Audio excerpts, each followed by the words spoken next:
কাল বাড়ি আসার পর রোদ্দুর আমাকে বলছে, মিনি তুমি মাফিন খেয়েছো কখনো? আমি বললাম, সে তো পরে দেখছি, আগে আমায় বলতো তুই আমায় মিনি ডাকছিস কেন? আমায় বলে যে তুমি তোমার মাকে যদি ভালোবেসে মুগলু ডাকতে পারো, তাই আমি ঠিক করেছি তোমাকে ভালোবেসে আমি আজকে থেকে মিনি ডাকবো। আমি শুনে খানিকক্ষণ হেসে বললাম যে আর কোনো নাম পেলি না?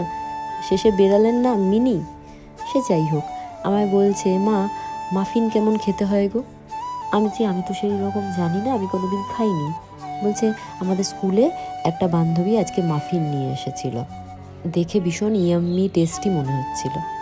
আমার মনে হয় ওর হয়তো খেতে ইচ্ছে করেছে। তো আমায় বলল যে আমাকে একটু তুমি হেলদি ওয়েতে বানিয়ে দেবে, দোকানের যেগুলো সেগুলো তো খুব একটা হেলদি হয় না, আনহেলদি হয়। এই জ্ঞানটা ওর ছোট থেকেই ভীষণ আছে যে বাইরের খাবার দাবার মানেই সেটা আনহেলদি, আর সেটা খুব খাওয়া উচিত নয়। তাই আমি না কোনো দিন এর আগে মাফিন ব্যাপারটা বানাইনি। তো আমি বললাম চলো ট্রাই করতে পারি।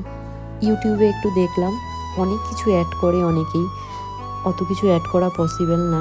তো আমি বললাম চলো দেখি ট্রাই করি। তারপরে আমি আর ও মিলে সেদিন বানালাম মাফিন। একেবারে হেলদি ওয়েতে তো হয় না এসব জিনিস। ঘরে একটু ময়দা ছিল, আমি ভাবলাম যেহেতু ওকে প্রথমবার বানিয়ে দেবো, আটা দিয়ে বানালে যদি ভালো না হয় খেতে, তাই ময়দা দিয়েই বানিয়ে দিই। তার সাথে অনেকটা পরিমাণ চিনিও লাগে, তাই খুব একটা হেলদি তো এইসব খাবার দাবার নয়। কিন্তু ও যেহেতু ছোট্ট মানুষ, খাওয়া যেতেই পারে এক আধ দিন। আমায় বললো যে আমি কিন্তু বানাবো, তুমি আমায় একটু হেল্প করে দাও। আমি বললাম ঠিক আছে বানাও। প্রথমে 1 কাপ মতো ময়দা, 1/2 কাপ মতো চিনি, 1/2 কাপ কোকো পাউডার আর 1 টিস্পুন মতন ওই বেকিং পাউডার নিয়েছিলাম। আমার শাশুড়ি মা কেক বানালে দেখি গুঁড়ো দুধ দেয়, তাই আমিও একটু গুঁড়ো দুধ দিয়েছিলাম। আর বাকিটা নর্মাল দুধ দিয়ে ভালো করে একটা ওই যেরকম পেস্ট হয় ওরকমভাবে ভীষণ ভালোভাবে নাড়িয়ে বানিয়ে নিতে হবে। তারপরে আমি মাইক্রো ওভেনেই করেছি এটা। আগে মাইক্রো ওভেনটাকে একটু প্রিহিট করে নিয়েছিলাম ওই 3-4 মিনিটের মতো। তারপর এই কেকের ব্যাটারটা দিয়ে ওই 3-4 মিনিট মতো রেখে একবার খুলে দেখেছিলাম, দেখলাম ওপর দিকটা একটু কাঁচা কাঁচা আছে। তারপর আরও 3 মিনিটস মতন একটু মাইক্রোওয়েভ করলাম, ভীষণ ভালো হয়েছিল খেতে।